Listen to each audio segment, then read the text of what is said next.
Mes chers cinérollistes, il est l'heure. Comme chaque année, je vous propose des grands formats vidéo, mon top et mon flop film de l'année, de tous les films que j'ai pu voir. Voilà, le cinéma, ceux qui le savent pas, c'est toute ma vie, c'est vraiment l'art dans lequel je me sens le plus accompli. J'espère avoir un jour l'occasion de faire des très grands films. Voilà, c'est quand même mon but et mon rêve dans la vie de devenir réalisateur et de pouvoir faire des films très très chouettes. Et donc, je suis un gros consommateur évidemment de cinéma. Et donc chaque année, c'est un exercice assez intéressant, un peu arbitraire, c'est de classifier ceux que j'ai vus. Des fois il y a des très mauvaises années. Cette année a été particulièrement excellente. J'ai réussi à faire un très très beau top 10 que j'aime beaucoup. L'année m'a paru vraiment chouette et belle parce que il y a aussi un nombre assez important de séries qui m'ont beaucoup marqué. Donc on va pouvoir en discuter tous ensemble. Je vais pouvoir vous les présenter d'abord les séries et ensuite les 10 meilleurs films que j'ai pu voir cette année. Écoutez, on va commencer sur les chapeaux de roue parce que j'ai quelque chose à dire. On va commencer bien à contre-courant, bien contre la meute qui hurle à l'unisson. J'ai bien aimé, oui bien aimé la deuxième saison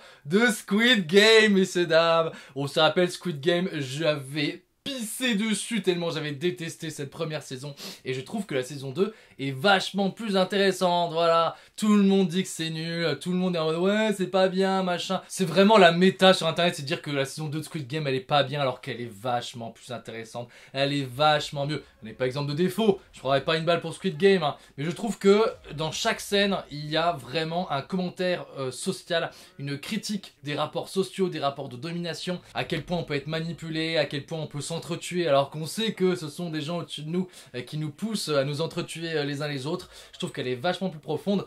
Elle n'est pas exemple de défaut, il y a toute une intrigue parallèle avec une espèce de course-poursuite pour savoir où est l'île qui est absolument inintéressante. Mais je trouve que les personnages sont très intéressants alors que dans le premier Squid Game, la première saison, ce que je lui reprochais, c'était vraiment une espèce de pseudo-critique de « Ah, regardez ces gens qui s'entretuent pour le plaisir des riches ». Bon maintenant en tant que spectateur, essayez un peu de vous amuser devant ces gens qui s'entretuent pour le plaisir des riches. On essaie de dénoncer un espèce de système tout en te faisant stresser, participer activement en tant que spectateur quoi, dans l'approbation et le fait de s'amuser en regardant ces jeux extrêmement dangereux et violents, ce que je ne trouve qu'il n'y a pas du tout dans la saison 2. Et je trouve que là, pour le coup, là, vraiment, on a une vraie critique sociale. Là, je la vois, la critique sociale. Je la vois, la critique de la société. Je vois ce qu'on veut me dire dans cette saison 2. Et je trouve que, ouais, chaque scène est hyper intéressante. Ce que ça dit sur la révolution, sur comment les gens se comportent au moment de se rebeller, les passifs, ceux qui se retournent contre les gentils, les traîtres infiltrés. Ouais, le fait qu'il y ait un grand méchant qui soit infiltré dès le début, je trouve vachement intéressant pour montrer que tout est manipulé, que même que les petites lueurs d'espoir qu'on peut nous donner, c'est de la manipulation et que presque la révolution fait partie du jeu et a déjà été prévue par les puissants, voilà, pour manipuler et tout ça. Donc, non, je trouve que c'est bien foutu, ouais, j'ai bien aimé, écoutez, j'ai bien accroché. Plein de gens qui disent oui, c'est une moitié de saison, oui, peut-être, c'est une moitié de saison. Moi, écoutez, vous savez quoi, j'aurais bien aimé que la saison 2 elle se termine comme ça. Bam, voilà, ça se termine comme ça. Voilà, boum, le somme.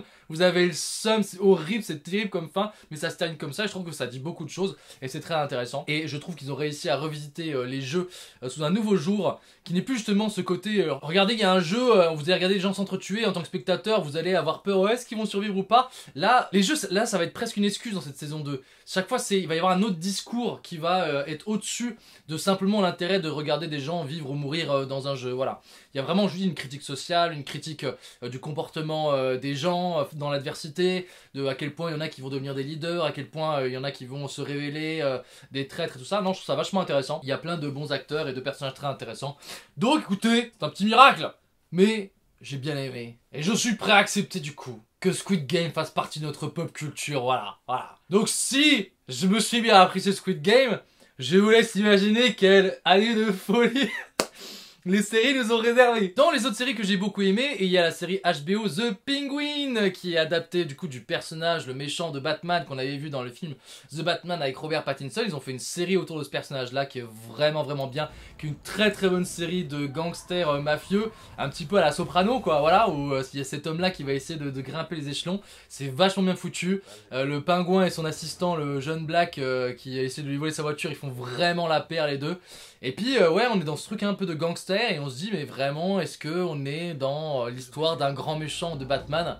Et la fin est tellement monstrueuse parce que vraiment tu te dis ok, au fur et à mesure je crois que je connais ce personnage là, et à la fin tu te rends compte qu'en fait tu le connais pas et tu te dis mais c'est horrible la fin. d'un faille monstrueux, c'est... Et en même temps, c'est une très bonne série, c'est très bien foutu, l'ambiance de Gotham est très bien retranscrite, c'est très chaud, j'invite vraiment à regarder The Penguin. Colin Farrell, complètement méconnaissable sur son maquillage, il est vraiment génial, je crois qu'il a gagné un Golden Globe là, je crois qu'il vient de gagner un Golden Globe, mais ouais, performance de Colin Farrell incroyable. Mais tous les personnages sont géniaux, hein. Celle qui joue Falcon, là, la fille de Carmine Falcon, elle fait tellement peur, elle est tellement inquiétante, elle joue trop bien. Voilà, l'actrice joue trop bien.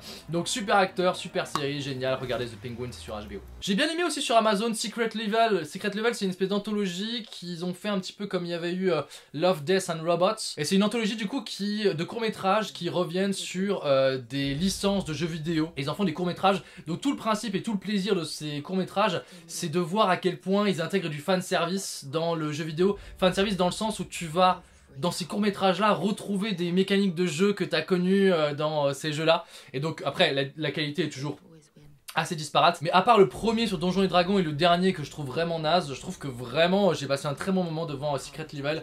Il y a plein de courts-métrages qui sont assez impressionnants. Je pense à celui de Warhammer 40 000, je pense à celui du jeu de Go là qui est assez vraiment chouette, mais tout je trouve qu'il y a vraiment une très bonne qualité. Je me suis vraiment beaucoup amusé de voir Secret Level.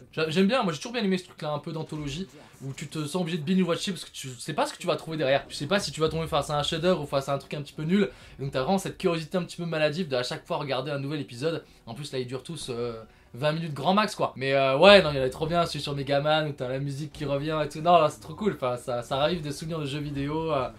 Celui sur Unreal Tournament et tout, vraiment il est très bien fait. Donc non, j'ai beaucoup aimé Secret Level. Évidemment 2024 a été le retour de 100% Physical. Vous avez déjà parlé de cette série où c'est des grands athlètes de Corée qui ont tous des métiers et des choses différentes, qui sont tous des gros performeurs qui vont se battre dans un espèce de... C'est un peu le Squid Game quoi, on leur fait faire des épreuves physiques mais absolument impossibles et qui sont des épreuves éliminatoires et c'est complètement over the top, le casting est chaque fois génial, dans le montage c'est vraiment hyper fun et hyper rigolo, je vous dis t'as vraiment l'impression de retrouver un manga quoi, même les décors, tout est un peu kitsch, mais je trouve que ouais t'as vraiment l'impression de regarder une vraie série tout en regardant quand même des performances sportives qui sont assez exceptionnelles quoi. Et puis il y a vraiment du stress, t'as tes petits préférés, il y a des retournements de situation. Dans le montage ils font vraiment un truc qui doit être très coréen, que moi j'ai jamais vu en dehors des séries de télé-réalité coréennes. C'est quelqu'un va pousser un cri et ils vont le remontrer sous 3 angles de caméra différentes. Tu vas voir le ouais, tu l'as 3 fois. C'est hyper rigolo, c'est hyper marrant, ça fait vraiment la particularité de ce 100% physical. Et puis ouais, je vous dis, il y a toujours des prouesses physiques qui sont complètement délirantes quoi. Et il va y avoir une saison 3 qui va être un 100% physical Asie, avec plein de pays qui vont se rencontrer, il n'y aura plus que des Coréens, parce que je pense qu'ils ont fait un petit peu le tour de tous les performeurs physiques coréens, mais j'ai très hâte de voir ça, moi je trouve ça génial, écoutez-moi bien, c'est ma télé-réalité préférée. Je trouve que la télé-réalité c'est un poison hein, dans plein de domaines, mais je veux voir 4 saisons de 100% physical. C'est trop bien. Mais cette année c'est série banger sur série banger. Fallout pour les intimes, la série adaptée du jeu vidéo. Alors moi je n'ai jamais joué aux jeux vidéo, mais après j'ai vu beaucoup de let's play, j'ai vu beaucoup de gens y jouer. Je vois bien l'humour et le ton qui se dégage de ce jeu vidéo et je trouve que ça a été parfaitement retranscrit dans cette série qui est hyper drôle, hyper cynique. Les personnages sont vachement intéressants, hyper mignons. L'héroïne là qui est complètement ingénue, qui a toujours vécu dans cette espèce de bulle de bonheur et qui découvre un monde post-apocalyptique complètement ravagé. Je trouve que le décalage est génial, enfin l'humour marche trop bien. C'était vraiment trop cool quoi, une série Amazon, je m'attendais pas à ce que ce soit une si grande qualité, puis on connaît les adaptations de jeux vidéo, à quel point ça peut être complètement à côté de la plaque. Là tu sens que ça a été fait par des gens qui aiment le truc quoi. C'est des gens vraiment qui sont intéressés par le jeu vidéo, qui ont aimé Fallout, qui ont bien compris ce que ça représentait, de quoi il en était question, de quoi ça parlait. Et c'est trop bien quoi. Trop bien, Fallout, c'est une des meilleures séries de cette année, j'ai adoré regarder cette série. De toute façon vous allez voir, la scène d'intro, elle te met le ton direct. Si la bombe atomique, quand tu tends ton pouce, si elle est cachée par ton pouce, tu n'es pas dans la zone de radiation.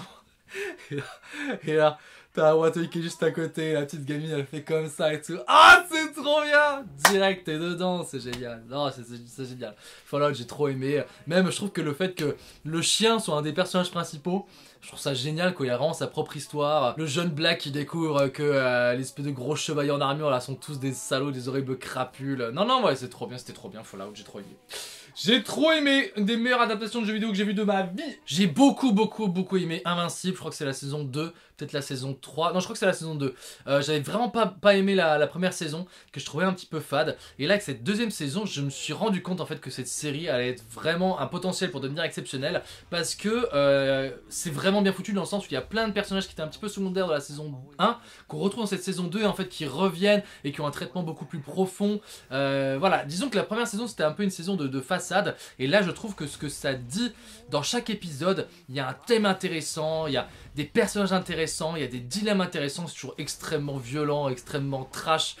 Pour le coup on a vachement plus d'hémoglobine que dans la saison 1 je trouve, ou en tout cas qui sont beaucoup plus intéressantes. Et ouais, il y a des vrais dilemmes intéressants, des vrais personnages passionnants. J'ai beaucoup aimé cette saison 2. Invincible, je crois que y a de quoi en faire 13 ou 14 saisons, hein.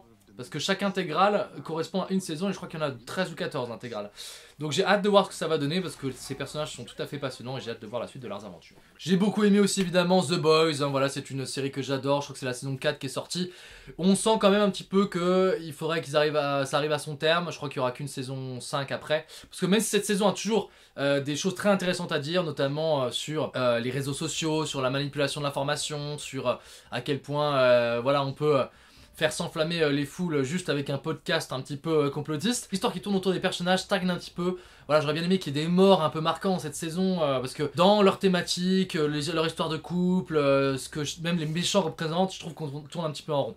Après, j'ai quand même trouvé toujours aussi rigolote, toujours aussi trash. The Boys, c'est une des meilleures séries qui nous est donnée de voir. Je suis assez estomaqué de voir que il y a des gens qui se rendent compte que c'est une série anti-Trump, que c'est une série anti-extrême droite américaine à la saison 4. Vraiment, il y a un truc en mode ouais, The Boys c'est devenu woke. Je dis, mais attends, vous regardez quelle série en fait? Il y avait vraiment des gens qui regardaient les premières saisons en se disant que Homelander, putain, il est trop marrant, il est trop cool, c'est vraiment un good guy et tout. Je suis estomaqué de ça. Vous êtes complètement con quoi, si vous faites 3 saisons pour vous rendre compte de ça.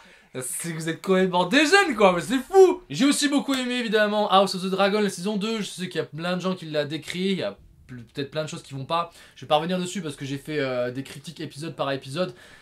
Voilà, moi c'est mon univers préféré, j'aurais toujours du mal à en dire du mal, effectivement, il y a peut-être des choses qui sont pas très bien foutues. Connaissant les livres, je sais que les saisons prochaines vont être complètement dingues et épiques, donc j'accepte que cette saison-là soit un peu une saison un peu de transition. Mais je trouve que la qualité de jeu, la qualité des décors, la qualité des batailles, des effets spéciaux, de l'histoire toujours aussi passionnant, quoi, c'est trop bien, House of the Dragon. Et puis il y a une autre série, A Night of the Seven Kingdoms qui va sortir cette année, oh, on va avoir que du Game of Thrones tout le temps, j'adore. J'ai beaucoup aimé, ça en fait des séries, je vous dis, mais c'est une année de foot série. J'ai beaucoup aimé aussi Scavenger's Reign. Scavenger's Reign, c'est une super série de SF qui était sortie l'année d'avant, mais moi je ne l'ai vu que cette année. C'est une série de science-fiction où on suit des personnes qui se sont écrasées sur une planète extraterrestre très hostile, et ça mélange vraiment le merveilleux et l'effrayant parce que cette planète a ses propres manières de fonctionner. Je veux dire, sa flore, sa faune n'ont rien à voir avec ce que vous pouviez imaginer sur la planète Terre. Du coup c'est hyper créatif. Vraiment tu t'en prends plein la tête à chaque fois, t'es complètement émerveillé, scotché, en même temps terrifié parce que les personnages vont découvrir, parce que vraiment t'as ce sentiment de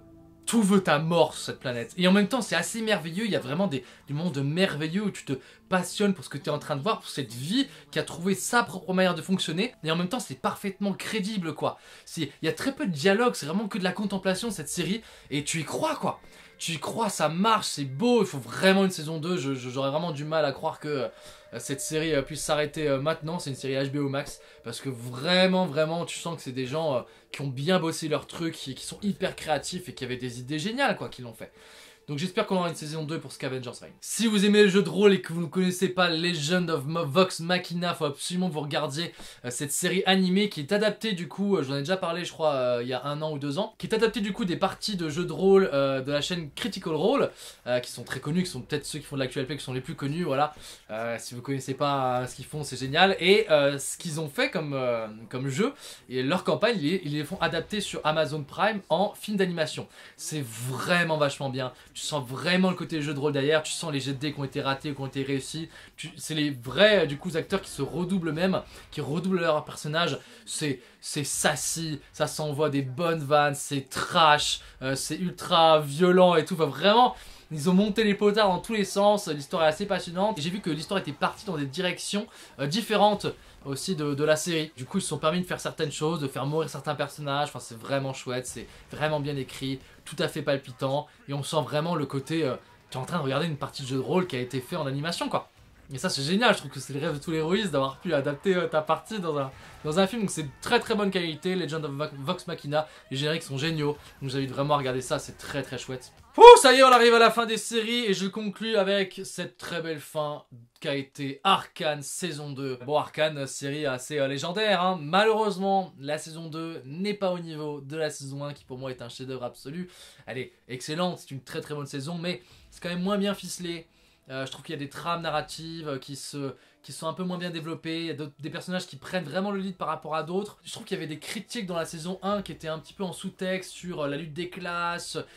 La série disait plus de choses dans le fond que vraiment ce qu'elle te montrait, voilà. Il y a toujours ce côté-là, cet aspect-là qui est tout à fait intéressant, mais je trouve qu'elle est quand même en dessous, il y a quand même des grands moments, hein. Il y a des moments d'émotion assez exceptionnels, le passage avec la musique de Stromae et de Pomme, mais c'est incroyable, quoi. Toute la BO de cette saison 2, mais c'est absolument hallucinant, quoi. C'est un sommet d'animation. Arcane, si vous n'avez pas encore vu ça, il faut absolument vous mater cette série qui est vraiment une pure merveille, quoi. Tout le délire de voyage dans le temps à la fin, je trouve ça génial. Il y a des personnages qui sont magnifiques, les designs sont incroyables. Il y a des séquences où l'animation se transforme, il part complètement sur un autre style d'animation et c'est bien vu, c'est bien pensé. C'était le bon moment pour faire ça. Enfin, c'est beau, c'est génial, c'est bien écrit. Même si vous ne connaissez pas du tout League of Legends, moi je ne connais pas du tout. Et j'ai pris vraiment un pied absolument incroyable. Il va y avoir d'autres séries dans ce style-là, j'ai hâte de voir à quel point ça va se développer. Je trouve que la fin aurait pu être beaucoup plus... tire-larme, mais dans le bon sens du terme, est beaucoup plus belle. Ça fait un peu pchit sur certains points. Il n'empêche que j'ai passé un moment assez exceptionnel avec Arcane, la saison 2. Donc j'invite vraiment à regarder ça. C'est un chef-d'œuvre à ne pas manquer. Enfin voilà, messieurs dames, il est temps de passer à mon top 10 des films de cette année 2024. Et mon premier film va faire un petit peu polémique. Je sais qu'il y a sûrement plein d'entre vous qui ne l'ont pas aimé. Mais j'ai été très marqué par Nosferatu de Robert Eggers. Alors, le film a pas mal de petits défauts quand même, de choses qui me dérangent. C'est pas un film non plus que j'ai apprécié et j'ai trouvé génial. Mais c'est un film qui, même longtemps après que je l'ai vu, continue de me hanter. Ce qui est plutôt un bon signe pour un film d'épouvante. Je trouve que ouais, il te reste. Il y a des images dans ce film qui sont impérissables en fait. Vraiment, il y a une photographie dans ce film qui est vraiment vraiment géniale. J'ai adoré justement cette espèce de fausse nuit, un petit peu bleu, grise, lugubre, dès que la nuit tombe. L'ambiance, elle est froide, elle est malsaine. Vraiment, j'ai beaucoup aimé ça. Et puis ouais, il y a des images marquantes, quoi. Moi, quand j'avais lu Dracula, quand j'étais plus jeune, vraiment la scène où il arrive dans le château, poursuivi par les chiens, avec la scène où il est dans la forêt, le carrosse arrive, la scène où Dracula sort de son tombeau et à poil comme ça. Il y a vraiment des images qui te marquent, mais dans ce film qui me resteront pendant très très longtemps, quoi. Il y a des images qui sont absolument géniales. La photographie dans ce film, c'est peut-être une des plus belles photographies que j'ai vues cette année. C'est dans le top 3, c'est sûr et certain, quoi. Il y a des images merveilleuses. L'image de fin, je vais pas spoiler, voilà, mais c'est magnifique, quoi. Quand il y a l'ombre de la main de Nosferatu qui surplombe la ville, et on entend, quand elle passe sur les habitations, les gens faire des cauchemars et hurler. Mais c'est génial! C'est génial, le truc avec le rideau qui s'envole et on voit juste l'ombre de Nosferatu juste derrière, alors que lui il reste invisible. Ah, il y a des images qui sont fantastiques, quoi. C'est marrant parce que même si ces films changent, Robert Eggers, il a vraiment ce style qui est bien à lui. Et je trouve qu'il tente des trucs. Parce que tu sens que pour Robert Eggers, l'épouvante, c'est pas simplement du jumpscare ou une ambiance. Il va mélanger plein de trucs. Il va mélanger du malsain, il va mélanger des jumpscares qui, en plus, à chaque fois dans ce film, sont très très bien foutus, très très bien dosés. Et ils arrivent vraiment au bon moment. Mais il va mélanger plein de choses, de l'étrange, du bizarre, du gore. Enfin, vraiment, son cinéma, il fait appel à plein de trucs dans l'épouvante. Moi, c'est un peu ça passe ou ça casse, hein. J'avais pas trop aimé The Witch, j'avais adoré The Lighthouse. Je trouve que c'est vraiment pour l'instant son chef-d'œuvre indétrônable. Là, le film pêche un petit peu par certains aspects dans la narration. Déjà, je trouve que malheureusement, Lily Rose Depp, l'actrice, elle est pas bonne, quoi. C'est pas une bonne actrice, hein. C'est vraiment, je suis navré, hein. Mais Lily Rose Depp, c'est l'enfant star qui s'est découvert une carrière d'actrice parce que c'est la fille de grands acteurs connus. Mais c'est pas une grande actrice, en fait.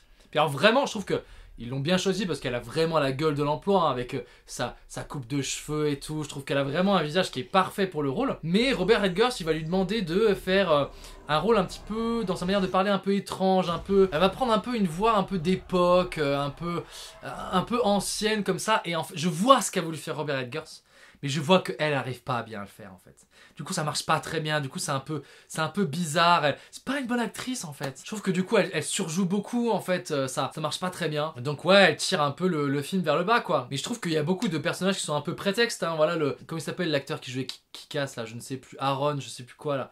L'acteur qui jouait Kick-Ass, qui joue Craven, c'est marrant, dans la même année je l'ai vu jouer dans Craven, dans Nosferatu. Son personnage est vachement intéressant parce que c'est un personnage qui ne croit pas dans le paranormal, mais les autres vont le mettre face à toutes les preuves qu'il y a quelque chose de vraiment occulte qui est en train de se jouer dans cette ville. Et du coup ce personnage là a le rôle du spectateur qui est un peu sceptique par rapport à tous ces trucs un peu délirants de vampires, machin, un peu kitsch. Et son histoire va un petit peu nulle part. Il pourrait avoir justement un rôle un peu d'antagoniste ou de personne qu'il faut persuader et du coup après il prend les rênes. Et un petit peu au moment où il est confronté directement à l'horreur de ce qu'apporte Nosferatu dans la ville, et ben son histoire se boucle, c'est ciao, c'est terminé, c'est pas très intéressant en fait, voilà. C'est un peu un personnage prétexte qui servait un petit peu de fusible quoi, il était juste là pour être fait sauter un moment. Donc ouais, il y a plein de trucs comme ça qui, je trouve, tirent un peu le film vers le bas. L'ambiance est exceptionnelle, et moi j'ai retrouvé des trucs que j'avais adoré dans le livre. Par exemple, tout ce qui se passe dans le château de Dracula, c'est vraiment vécu un petit peu comme un rêve dans le bouquin. On sent que le personnage perd ses perceptions de son environnement, tout se mélange, il est perdu dans ses grands couloirs, même dans sa rencontre avec Dracula, un coup il est à droite, un coup il est à gauche, voilà, il y a vraiment ce truc là que j'ai vraiment retrouvé, que j'ai vraiment adoré, que je trouve qui est très très bien fait. La voix de Nosferatu est vraiment bien foutue. Il y a un truc, on peut en parler, la moustache. Est-ce que la moustache c'était vraiment nécessaire? J'aime bien qu'ils reprennent le design de Vlad l'écorcheur, qui est, oui, le portrait de l'écorcheur est connu comme ça, avec sa grosse moustache. Après franchement, on voit que il lui manque la moitié du crâne, il est complètement en train de pourrir. Est-ce que vraiment la moustache était obligatoire quoi? Ah, ça pète un petit peu le charisme du personnage, je trouve. Voilà. Ah, ça c'est d'accord, ça lui fait sa particularité pour le film, mais je suis pas sûr. Hein. La moustache de Nosferatu, je suis pas sûr. Donc oui, c'est un film que je vous invite à regarder parce qu'il y a une photographie incroyable, il y a une ambiance incroyable. C'est pas un film qui est exempt de défauts, mais c'est un très chouette film d'épouvante. Et pour moi, c'est un de mes préférés de Robert Edgers, sachant que j'avais pas trop aimé The Northman et The Witch. Voilà. Mais ça ne dépassera jamais. The Lighthouse! Faut absolument vous regarder The Lighthouse, c'est génial. Numéro 9, c'est aussi un film qui va faire polémique, mais c'est un film que j'ai beaucoup aimé. C'est Alien Romulus, les amis. Encore un film d'épouvante. On a une trilogie de films d'épouvante, c'est vraiment rigolo en ce début de top. Alors, j'ai moi un lien un petit peu particulier avec Alien. Bon, j'adore évidemment les premiers films, la première trilogie, oui, même le troisième, j'aime beaucoup. Le truc, c'est que j'ai redécouvert il y a quelques années, grâce au jeu de rôle Alien, qui est absolument passionnant, cette saga. Voilà. Le jeu de rôle Alien, il est hyper intéressant parce qu'il développe vachement le lore, il propose plein de nouvelles choses, il t'explique en détail cet univers dans lequel se passent toutes les histoires de Alien. Et j'ai vraiment redécouvert avec Alien Romulus cet aspect-là que j'adore, avec ces planètes à la frontière. Il est horrible d'y vivre et tout le monde va absolument s'en échapper. Et puis j'ai vraiment vécu ce film aussi un peu comme un jeu de rôle, avec tous ces personnages qui vont tous mourir les uns après les autres. C'est vraiment une équipe de jeu de rôle quoi. Quand tu as fait le jeu de rôle Alien, t'as vraiment l'impression d'être dans un scénario du jeu de rôle Alien, voilà. Donc c'est un film que j'ai absolument adoré la deuxième fois que je l'ai vu et que j'avais vraiment pas aimé la première fois que je l'ai vu. Et oui, parce que je trouve, ça m'a complètement gâché ma première séance, je trouve que le film est malade de fanservice et de nostalgie. C'est un film qui s'est dit, non mais pour que je marche, et c'est la grande maladie de nombreux films d'aujourd'hui, pour que je marche, il faut absolument que je relie ce film aux anciens films Alien, que je fasse des clins d'œil, que je fasse des liens entre ces films, sauf que c'est une catastrophe. Mais absolue de faire ça. Vous avez des scènes géniales dans le film. Je pense à la scène de l'ascenseur que je trouve qui est vraiment une scène exceptionnelle, qui est complètement gâchée à la fin par une réplique qui est tirée d'un autre film où on dit "Get away from her, you bitch", ce qui n'a aucun sens parce qu'en plus ce film-là a lieu avant le film Aliens, le film 2 dans lequel il y a cette réplique originale. Et à part pour vous dire aux spectateurs, et regardez, vous avez vu, on a mis la réplique que vous connaissez bien. Mais c'est complètement débile, inintéressant, et en fait ça te sort du film. C'est un gâchis incroyable parce qu'il y aurait pu avoir à la place de cette réplique qu'on connaît déjà une nouvelle réplique un peu punchy, un peu marquante, qui aurait fait d'Alien Romulus un film un peu mémorable, quoi. Et putain, c'est fou, quoi, que les films aujourd'hui qui jouent sur cette nostalgie sont tous malades de ça, quoi. Il y a plusieurs éléments comme ça. Alors, en fait, ils sont pas nombreux, et c'est ça que je me suis rendu compte au deuxième visionnage, c'est que ils sont pas nombreux, mais ils m'ont gâché mon appréciation du film, en fait. J'étais tellement énervé face à ces quelques éléments.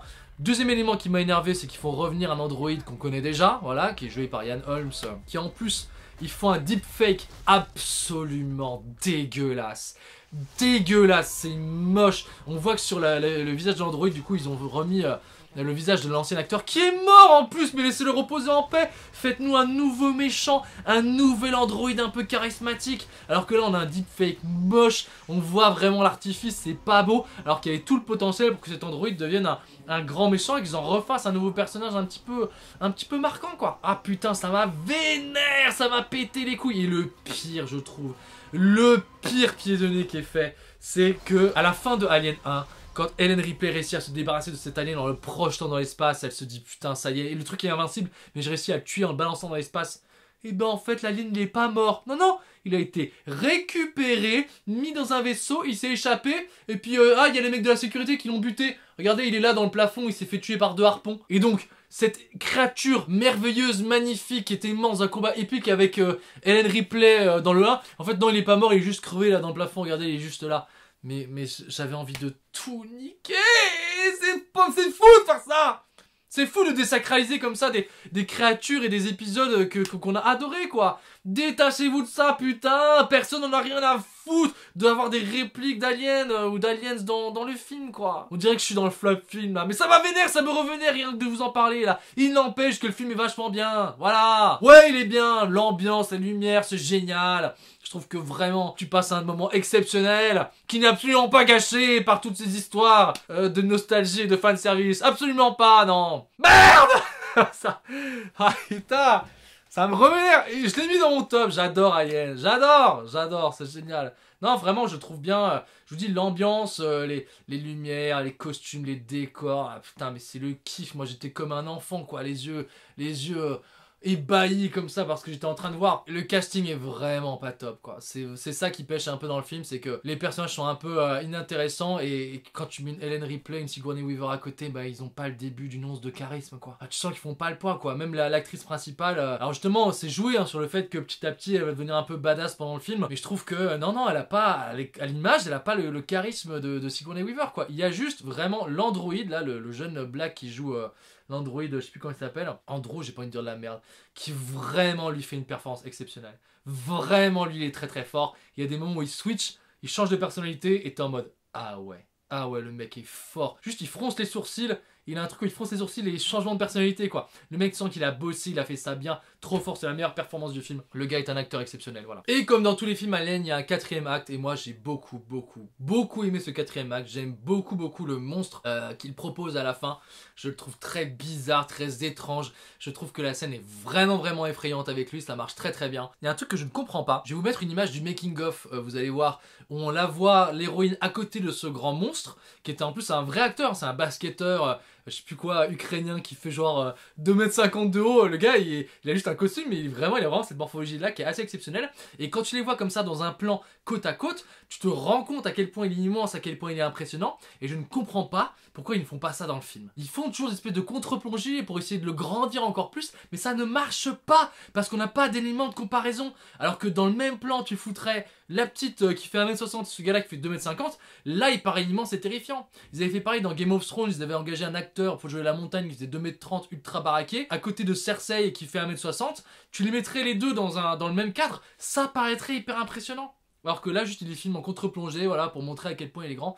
Bah non, ça marche pas, voilà. Bon, je trouve que le film a plein de très grandes qualités, il a plein de scènes mémorables, la scène de l'acide, la scène de l'ascenseur, ouais, que je trouve vraiment très chouette, bien vu, genre. Vraiment, tu te dis, mais comment est-ce qu'elle va s'en sortir? Et quand elle s'en sort, tu te dis, mais oui! Putain, bien vu, c'est évidemment comme ça que tu peux t'en sortir. Donc non, ouais, je vous dis, moi, la deuxième fois que je l'ai vu, j'ai réussi à mettre de côté cet aspect fanservice, nostalgie un petit peu nul, qui au final ne représente pas grand-chose dans le film. C'est que quelques moments vraiment disséminés qui, en fait, ont pris, moi, dans ma tête, une place trop énorme. Mais en vrai, le film est vraiment bien, il y a vraiment une ambiance qui est qui est incroyable quoi. Et si tous les films aliens sont comme ça, si Ridley Scott nous pompe plus des vieilles merdes, et si c'est d'autres réalisateurs qui arrivent à faire des films un petit peu comme ça intéressants, moi je crois vachement à la série Alien Earth hein, qui a été faite par... putain, qu'est-ce qu'il avait fait le showrunner comme autre série qui était vachement bien? Fargo. Le mec qui a fait Fargo, il va faire Alien Earth. Je signe. Let's go, on y va. Moi je veux encore plus d'aliens dans tous les sens. Et j'espère que on aura des beaux projets par la suite. Numéro 8, mes chers amis, numéro 8 pour finir cette trilogie de l'épouvante. J'espère que vous avez posé vos yeux sur Les Chambres Rouges, un incroyable thriller qui est sorti en ce début d'année.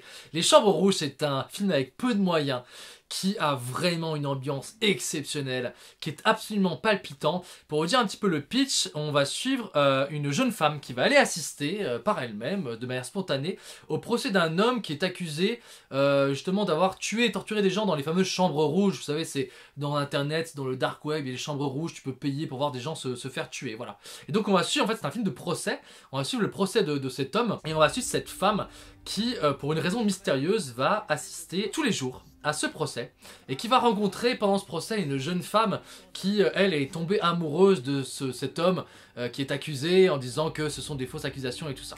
Ce qui est absolument génial dans Les Chambres Rouges, au-delà de l'ambiance qui est vraiment froide et glaciale, c'est que ce personnage principal de cette jeune femme qui justement est très froide, très fermée, on ne va jamais rentrer dans sa tête, on ne saura jamais ce qui lui passe par la tête. Et vraiment à des moments, en fait, tu essaies toujours de deviner, tu te dis mais attends, mais pourquoi elle fait ça, pourquoi elle fait ça?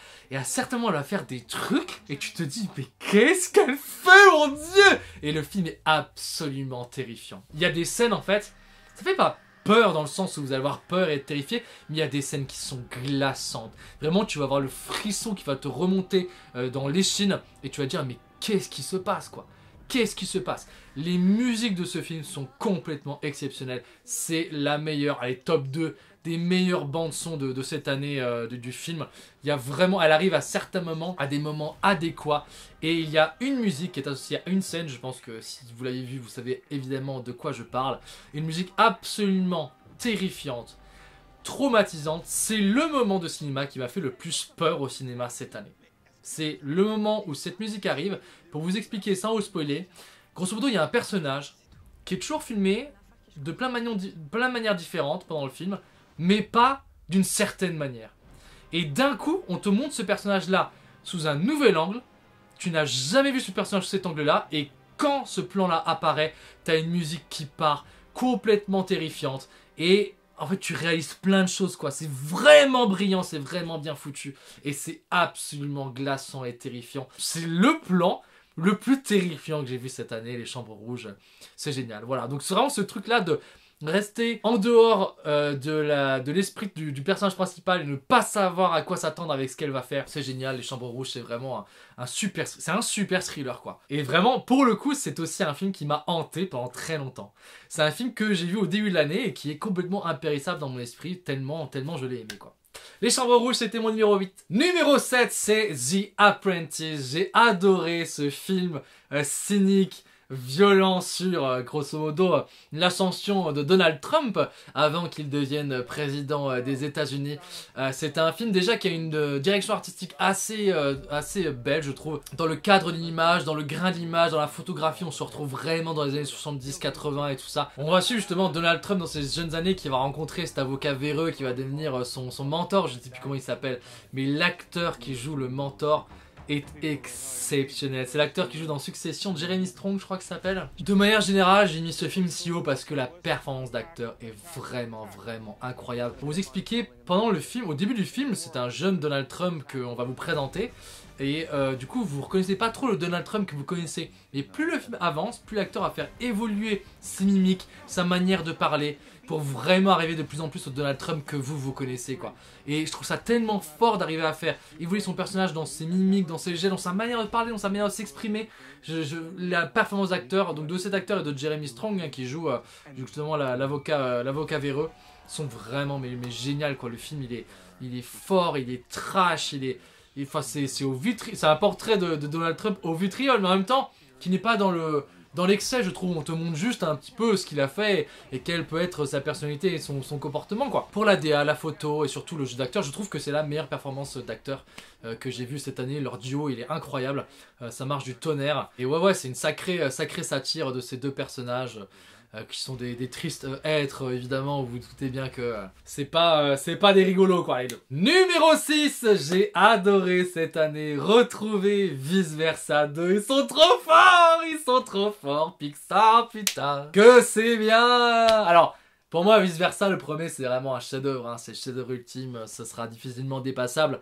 Mais je trouve qu'en prenant le même concept, mais en l'adaptant à cette période du passage de l'enfance à l'adolescence, mais ils arrivent complètement à se réinventer, quoi. C'est génial de voir que toutes ces émotions un petit peu primaires se retrouvent d'un coup aux côtés d'émotions beaucoup plus complexes comme anxiété, ennui, envie, comment ils appellent la honte.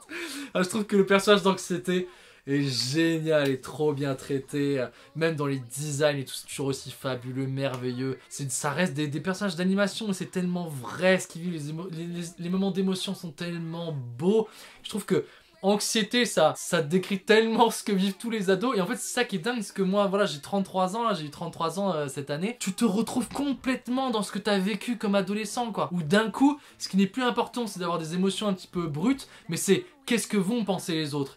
Comment je dois me comporter pour me sentir bien auprès du regard des autres. Ça, c'est trop intéressant avec et aussi les parents qui se demandent mais qu'est-ce qui arrive à leur enfant, tout ça, le début des histoires d'amour, les histoires d'amitié qui se brisent, devenir plus mature, plus sérieux, même de manière beaucoup trop précoce, quoi. Ah, il y a un truc, ouais, c'est le bonbon de l'année, quoi. T'as ton moment de bonheur devant Vice Versa. J'espère vraiment qu'il y aura un 3. Parce que maintenant on veut voir le passage de l'adolescence à l'âge adulte. Voilà, il y a encore plein de belles choses à raconter. Ça me fait beaucoup penser à Toy Story, quoi, à Toy Story 3. On retrouve un petit peu ces mêmes thématiques. Mais c'est beau, c'est bien fait, c'est drôle. Qu'est-ce que tu te marres devant Vice Versa? C'est drôle, et puis tu retrouves ce truc un peu propre au cinéma qu'on voit plus avant, quoi. C'est drôle parce que dans la mise en scène, c'est drôle. Déjà, les vannes sont drôles, mais dans la mise en scène, surtout, il y a plein de gags qui sont bien mis en scène, c'est marrant et tout ça, voilà. Franchement, Pixar, c'est les boss, quoi. C'est les boss. Tu te dis, mais leur équipe artistique, les directions artistiques doivent être mais tellement forts et bien rodés, quoi. Les scénaristes, ils savent faire, ils sont forts, ils sont doués. On en veut plus! Numéro 5, messieurs, dames, vous allez voir, en numéro 5, cette année, de toute façon, il n'y a que du lourd, puisqu'en numéro 5, j'ai mis Civil War d'Alex Garland. Un film incroyable sur une guerre civile moderne qui se passerait à l'époque des États-Unis. On va suivre des journalistes dans leur pérégrination pour aller essayer d'interviewer le président avant la chute de Washington. Alex Garland, c'est un réalisateur que j'aime beaucoup. Un peu comme Robert Eggers, quand tu vois un de ses films, tu sais que c'est de lui. Il a vraiment son style à lui. Il avait fait Annihilation, qui était un super film de SF, que moi j'avais beaucoup aimé avec Nathalie Portman, qui était vraiment très chouette. Là, c'est aussi un petit peu de la SF, mais ce qui est génial avec ce film, et ce qui le rend encore plus brillant que ce qu'il n'est de base, c'est que le timing de ce film est incroyable. Le mec a sorti ce film juste avant les élections américaines, dans une Amérique où un an avant il y avait eu l'attaque du Capitole, voilà. Et ce qui est vraiment ouf avec ce film, c'est que c'est hyper crédible. En fait, c'est totalement terrifiant parce que tu te dis pendant le film, mais ouais, une guerre civile avec là certains états qui font sécession les uns par rapport aux autres. Alors dans l'histoire c'est un peu flou en fait, il y a la Floride qui a fait sécession, il y a le Texas et la Californie qui se sont alliés, il y a l'Est qui se bat contre l'Ouest, je crois qu'il y a 4 factions qui s'entretuent. Et ce qui est bien avec le film, c'est que le sujet n'est pas là. Le sujet n'est pas de dire où est-ce que ça a merdé, qui a fauté, qui a emmené l'Amérique dans cette guerre, puisque c'est très flou justement sur les factions. On fait le choix de ne pas savoir pourquoi il y a la guerre, mais on en constate les conséquences. Via ces journalistes, tout ça, on va voir à quel point ça met le pays dans un horrible chaos, quoi. Horrible chaos, et je pense que c'était un des meilleurs choix qu'on pouvait faire. Soit tu fais vraiment un pamphlet en attaquant politiquement, en disant, bah regardez, voilà, telle politique extrémiste de Donald Trump parmi les fascistes au pouvoir qui ont fait ça. Soit tu dis un truc en mode, pourquoi on s'entretue déjà? Pourquoi toute l'Amérique est en train de se foutre sur la gueule là? Vraiment, c'est ça votre bonne excuse, voilà. Et puis avant que Trump ne soit élu, On se posait aussi des questions, hein. Si Trump n'était pas élu, à quel moment il n'y avait pas des ministres d'extrême droite qui allaient tout faire péter dans le pays, quoi. Donc non, le film est vraiment pertinent, il est sorti au bon moment. Et puis oui, je vous dis, donc on suit ces journalistes dans des espèces de mini courts-métrages, ça va être plein de petites mini-scènes à travers le pays, toutes plus traumatisantes les unes que les autres, mais toutes aussi passionnantes les unes que les autres. Ça joue super bien, je trouve que ce qui est dit sur le métier de journaliste, sur ce côté un peu jusqu'au boutiste et à quel moment tu mets ta morale de côté par rapport à ce que tu filmes est très intéressant. Dans les scènes de bataille, c'est très impressionnant, tu vis vraiment la guerre de l'intérieur, enfin vraiment je trouve que c'est un film qui te fait vivre des choses très fortes, quoi. Très fortes. Il y a des gros moments bien épiques et puis effectivement je vous dis le film est assez marquant parce qu'en fait il est crédible. C'est vraiment ce que tu vois est vraiment crédible et c'est extrêmement effrayant en fait. Et c'est pour ça qu'il se retrouve si haut dans mon top. Vraiment quand je l'ai vu je me suis dit putain il va être très haut dans mon top, je pensais qu'il allait être encore plus haut. Mais les amis, l'année n'est pas finie. J'ai vu des films encore plus exceptionnels cette année. Et déjà là, j'étais fier de mon top. Et alors là, vous allez voir, on part dans du chef-d'œuvre. Numéro 4 les amis, numéro 4 c'est Emilia Pérez. Emilia Pérez, je suis allé voir ce film sans savoir vraiment ce que j'allais voir. J'avais vu la bande-annonce et j'avais cru comprendre du coup que c'était une histoire de cartel mexicain un peu violente. Moi je ne suis vraiment pas fan de ce que fait Jacques Audiard. C'est très rare que ces films me plaisent, me touchent. Et là vraiment je me suis pris une claque parce que ce n'est pas un film sur une guerre de cartel, c'est une comédie musicale sur la transidentité. Et vraiment j'étais dans mon siège, j'ai fait what the fuck, mais qu'est-ce que je regarde. Déjà j'avais pas compris que c'était une comédie musicale. Et en plus donc toute l'histoire c'est que c'est un chef de cartel qui veut disparaître parce que son rêve c'est d'être une femme. Et donc pour ça il doit mettre tout son passé derrière lui. Il va rencontrer une avocate et il va lui demander qu'elle organise son changement d'identité pour passer à autre chose. C'est vraiment un film qui te prend constamment à contre-pied. Je m'attendais du coup quand même que ce soit un thriller, pas du tout.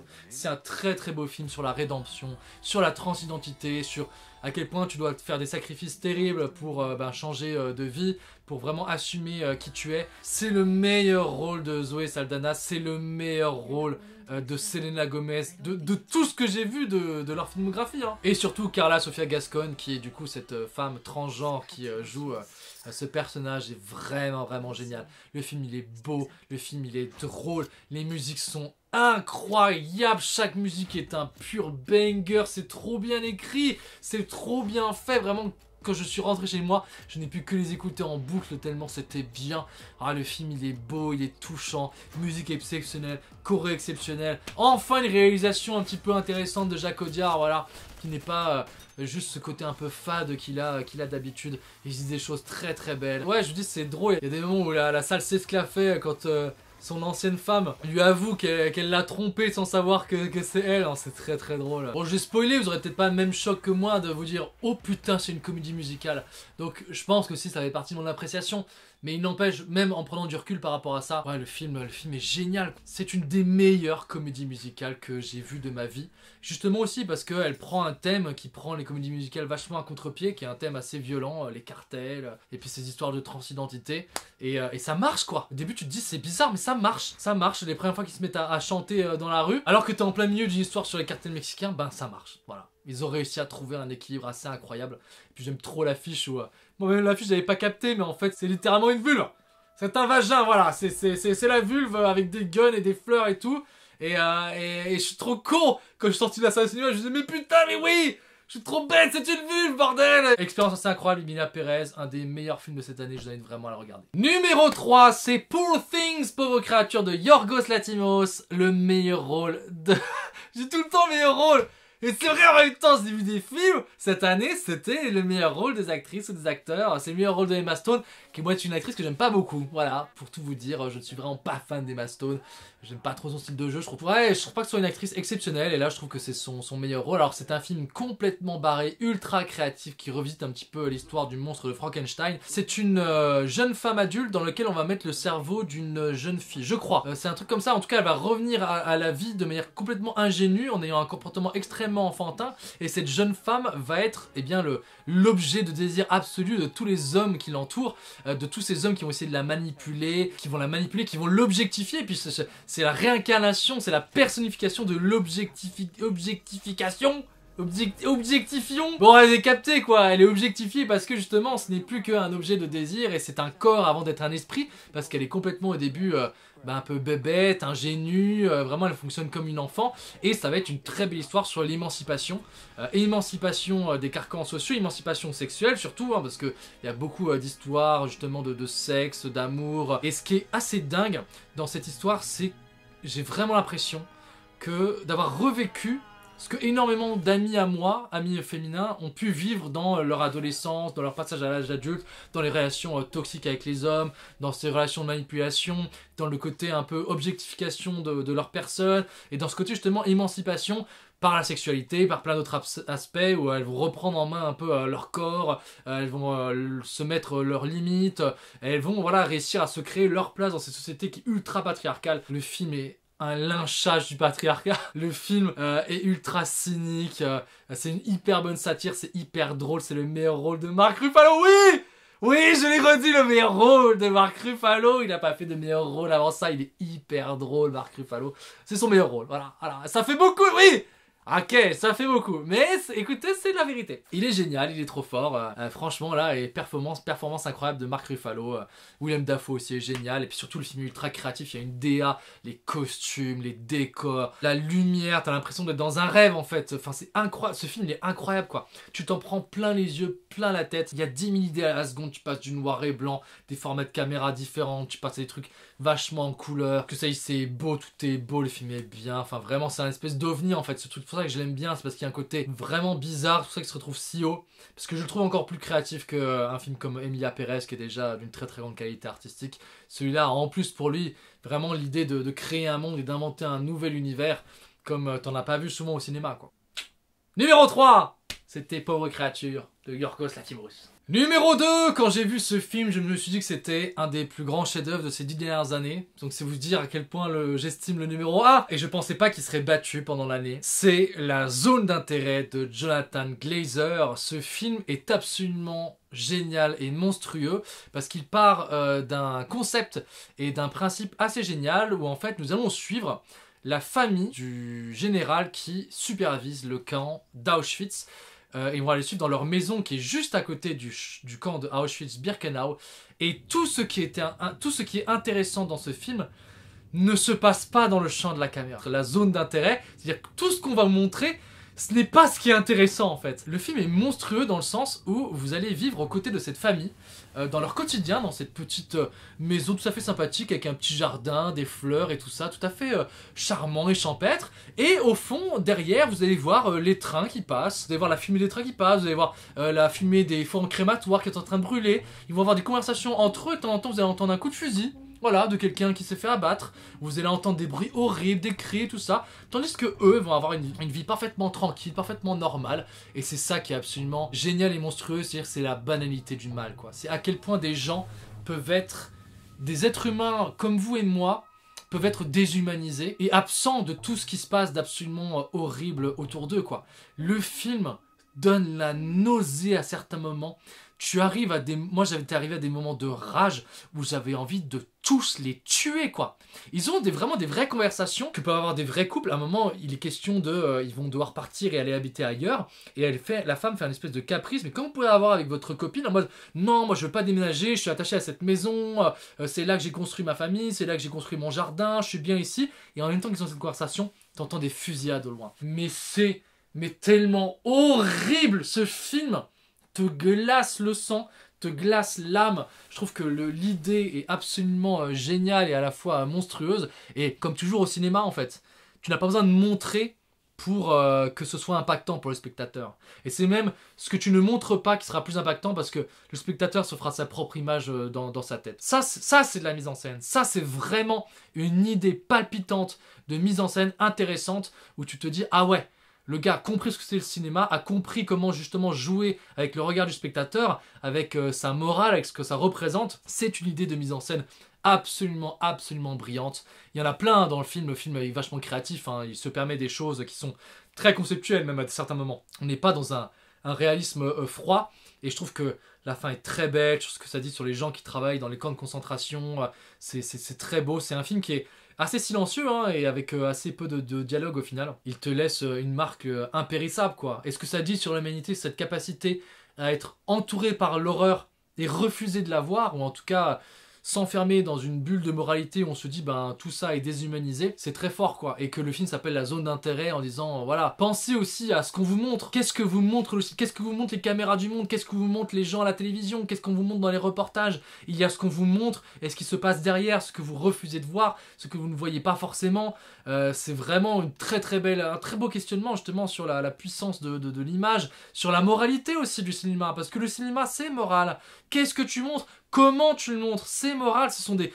Le cinéma, c'est politique. Comment sont montrées les choses? Qu'est-ce qu'on vous montre? Quelle vision on vous montre du monde, de la vie, de... Tout est politique. Le cinéma, c'est un médium. Et à partir du moment où vous essayez de manipuler, de contrôler ou d'aiguiller le regard du spectateur sur quelque chose, c'est de la politique. Vous faites un choix qui va vous permettre de mettre dans la tête de votre spectateur certaines choses, voilà. Ce film, du coup, pour tout ce qu'il apporte, pour ce côté-là, et la violence de ce qu'il raconte, c'est chef-d'œuvre, La Zone d'intérêt, chef-d'œuvre, indétrôné, indétrônable, si ce n'est par le numéro 1 de mon top de cette année. Incroyable, messieurs dames. Mon numéro 1, évidemment, je ne peux pas, écoutez, je ne peux pas faire sans. Je ne peux pas me cacher. C'est évidemment Dune 2, les amis. Dune, deuxième partie. Un des plus grands films de science-fiction qui nous ait été donné de voir. Mais quel kiff interstellaire. Qu'est-ce que j'ai pu éprouver comme sensation devant Dune 2. Quelle adaptation. Mais quelle adaptation. Je trouve que le film est génial. J'ai préféré l'ambiance un peu étrange, ce côté vertige qu'il pouvait y avoir dans le premier, même s'il avait quelques défauts. Je l'avais déjà dit dans ma critique il y a 2 ans. Je l'avais déjà mis premier dans ma critique il y a 2 ans. Je trouve presque que ce film est mieux. Je trouve que ce qu'il dit sur la religion, l'embrigadement, les foules qui se mobilisent, à quel point tu peux manipuler les gens et tout ça, c'est absolument génial. La photographie est incroyable, merveilleuse. Il passe du rouge étouffant au désert froid et blanc jusqu'à la planète des Harkonnen qui est en noir et blanc avec ce soleil noir qui aspire la lumière. C'est génial, c'est génial. C'est trop bien, tout est beau, ça joue bien, les performances d'acteurs sont incroyables, il n'y a pas une personne qui joue en dessous de l'autre. Rebecca Ferguson, elle se transforme, et même j'avais peur, je vous l'avais dit dans le 1, je me suis dit mais Timothée Chalamet, vraiment ce petit mec tout cuss, il va réussir à prendre ce rôle de leader et d'empereur de la galaxie, qui est une espèce de demi-dieu prescient. Le petit gars là avec son petit jeu un peu... effacé, et ben ouais, il y arrive, ouais, il y a donf, il y a des scènes où tu ressens, c'est fou, le frisson de l'appel justement au djihad, à la guerre sainte, à ce truc où tu te dis oui, on va ravager les mondes pour l'empereur Dieu. Donc tu ressens ce frisson tout en étant absolument terrorisé par à quel point tous ces gens sont manipulés et à quel point tu sens la puissance évocatrice de la religion et d'à quel point ça peut manipuler les foules et les gens. C'est génial. Les scènes de bataille, elles sont géniales et épiques, voilà. Je trouve que, hélas, messieurs, dames, hélas, ce film-là, ce n'est pas Dune. Ces 2 films adaptent donc le premier tome de Dune de Frank Herbert, qui se suffit complètement à lui-même, que vous pouvez lire. Malheureusement, avec ces 2 films-là, vous n'avez pas eu Dune. Parce que ce deuxième film, même s'il met beaucoup en avant les questions de religion, les questions de Messie et tout ça, il ne parle pas encore de ce qui fait le cœur du livre de Dune, c'est la préscience. C'est la capacité à voir le futur et le passé, qui est presque une malédiction. C'est un destin dans lequel Paul ne peut s'échapper, et donc c'est pour ça qu'il est absolument obligatoire et indispensable qu'on ait le Dune 3. Parce qu'ils vont reprendre du coup les thématiques du deuxième bouquin qui est un peu moins intéressant, mais du coup dedans ils vont mettre tout ce qui va concerner la préscience et tout ça. Parce que vraiment, je ne me contenterai pas de ça. Nous n'avons pas eu notre adaptation finale de Dune. Ce que vous avez vu, ce n'est pas Dune. Il manque ce qui est vraiment essentiel, je vous dis, c'est la préscience. Parce que ce qui est intéressant dans le bouquin avec la préscience, c'est que toute cette histoire dans le 2 qui est une histoire de vengeance en fait, de vouloir renverser ceux qui ont massacré ta famille, en fait ça devient anecdotique avec la préscience. Parce que quand tu vois le futur et le passé, quand tu maîtrises tout et que tu sais ce que tu dois faire pour réussir à devenir le demi-dieu qui va diriger l'univers, et ben la vengeance ça devient un petit peu anecdotique. Et dans le bouquin c'est ça en fait. En tant que spectateur tu as envie qu'il se venge, tu te dis c'est injuste ce qui s'est passé. Mais en fait les enjeux sont tellement plus grands que même lui, Paul, se rend compte que il fait tout ça plus pour venger sa famille. Il fait ça pour un destin qui est plus grand que lui, voilà. Donc c'est ça un peu qui manque dans ce deuxième film. Mais après, il y a tellement de scènes cultes, la chevauchée du verre, là, mais c'est génial, c'est génial. Toutes les scènes sont incroyables. Moi, je pense qu'on va avoir une des trilogies de science-fiction les plus exceptionnelles qu'on ait vues de notre vie. Est-ce qu'il existe une trilogie de science-fiction, à part Star Wars, qui serait du niveau du Seigneur des Anneaux? Bah, je pense que ça peut être ça. Ça peut être Dune 2. C'est presque un miracle que ce genre de film arrive à voir le jour, quoi. Tu te dis, mais comment ça peut marcher, Dune 2 comment un truc si opaque a pu fonctionner autant. Ah putain, mais merci Denis Villeneuve, quoi. Vraiment, moi, là... je retrouve les sensations ultimes du cinéma pour moi qui est de rêver. Tu rêves devant ton film, quoi. Tu passes un moment exceptionnel dans la mise en scène, dans la lumière, dans les musiques, dans les décors, dans le jeu d'acteur. Tout est parfait, quoi. C'est grandiose. Et puis c'est parfait à une échelle et à un budget qui est complètement monumental. C'est grandiose, Dune 2. Vous devez tous vous prosterner devant le Kwisatz Haderach et remercier Denis Villeneuve, l'enfant béni du Bene Gesserit qui nous a apporté Dune 2. Alléluia mes frères. Il faut prêcher la bonne parole et que Dune 2 se répande sur tous les univers connus et habités pour qu'on puisse avoir une suite et qu'on termine une des plus grandes trilogies que le monde ait connues. Les amis, c'est la fin de ce top. J'espère que ça vous a plu. J'espère que vous avez découvert des beaux trucs. Dites-moi évidemment dans les commentaires vos tops à vous. Et puis on se retrouve très vite pour le flop de l'année 2024, en espérant que 2025 soit une aussi belle et bonne année de cinéma que ce qu'on a pu voir cette année. Ciao tout le monde, des gros bisous, à très vite.